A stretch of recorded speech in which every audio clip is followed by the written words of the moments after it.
Now, the Nephilim and their legends can be seen throughout various cultures and continents throughout history.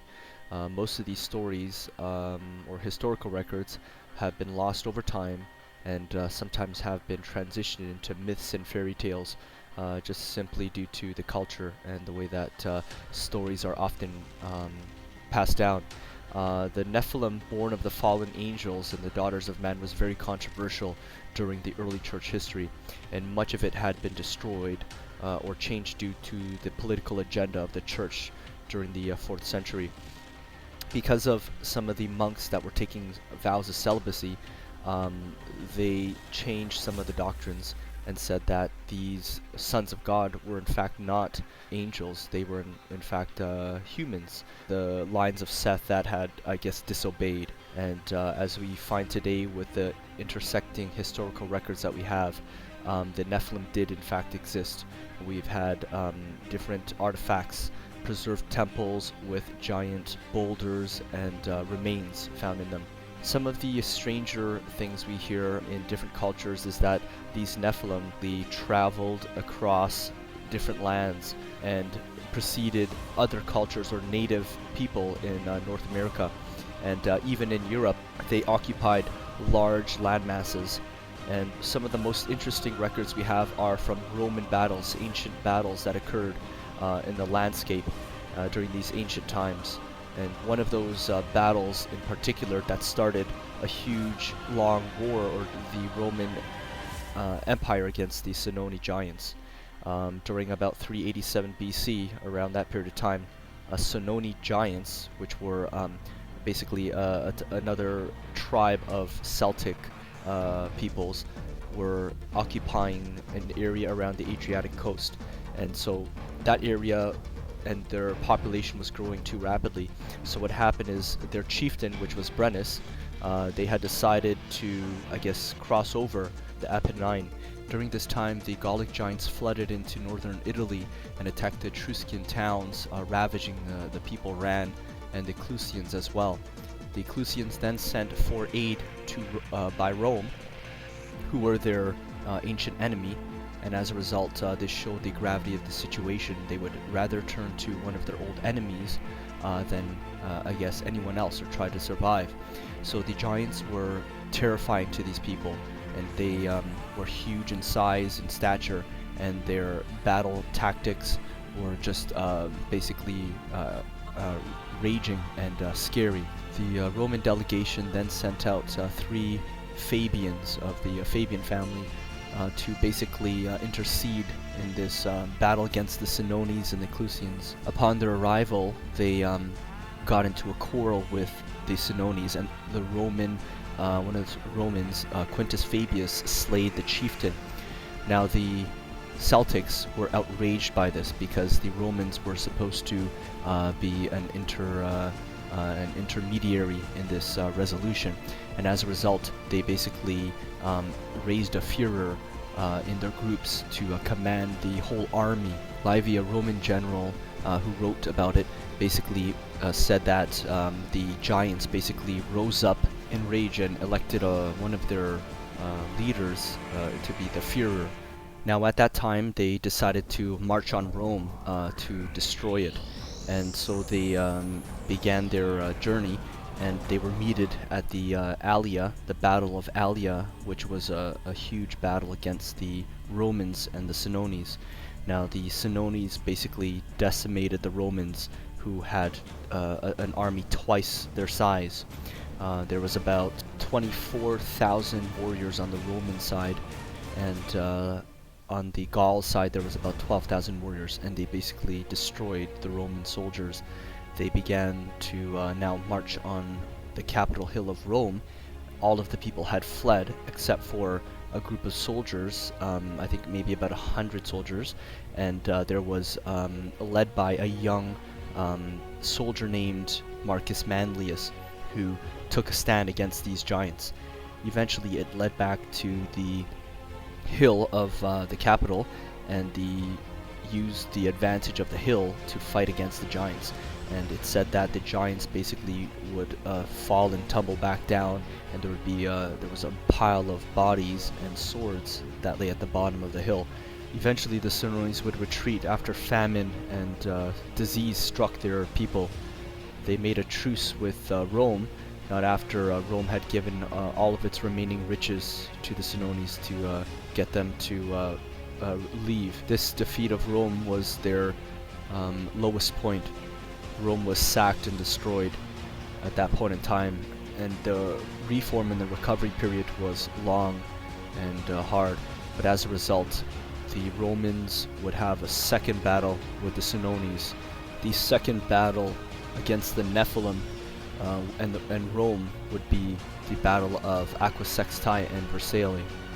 Gaius Marius Caesar was a Roman general and statesman who now eventually would, in about 157 BC to 86 BC, during his career or his time in the Senate, he also did reforms in the way that the Roman army was set up, their training, and the way that they fought.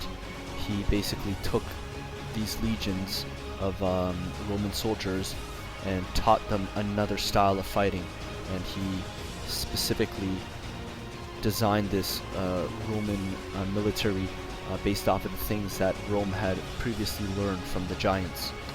The Battle of Aquae Sextiae was basically fought against the Cimbrians, or basically other Celtic tribes, the Teutones. During this time, the Teutones were migrating throughout northern Europe into the Roman territories, and they clashed with Rome and other allies. The Cimbrian War was probably the first time since the Second Punic War that Italy and Rome basically fought or were seriously threatened. The timing of the war had great impact during this time. There was a lot of politics going on. There was a lot of organization in the military, and this war greatly contributed to Gaius Marius's career and the things that would later come.